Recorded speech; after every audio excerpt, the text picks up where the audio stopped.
Cable காருக்குள்ள வந்துட்டோம். So இந்த கேபிள் கார் வந்து அவங்க வந்து கொண்டு வந்திருக்கிறாங்க ஒரு இடத்துல. ஸோ அந்த இடம் வந்து ஓப்பன் ஆகும், நாங்க உள்ள போயிட்டு இருக்க வேண்டியதுதான் மிச்சம். ஸோ பாத்தீங்க அப்படின்னு சொன்னா கேபிள் கார் இப்போ மேல போய் கொண்டிருக்கு. எங்களோட சேர்ந்து நீங்க இந்த வியூவை என்ஜாய் பண்ணுங்க.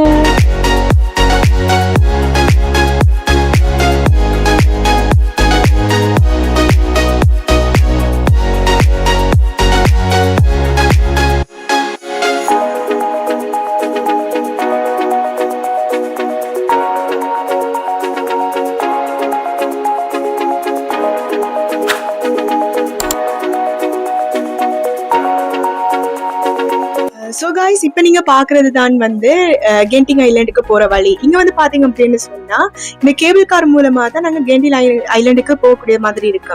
இப்போ நீங்க கீழே பாக்குறது தான் தீம் பார்க்கா இருக்கு. ஸோ இந்த கென்டிங் ஐலாண்ட்ல வந்து நிறைய தீம் பார்க் காணப்படுது. ஐஸ் ஏஜ் அது மாதிரி நிறைய தீம் பார்க்ஸ் காணப்படுது. ஸோ நீங்க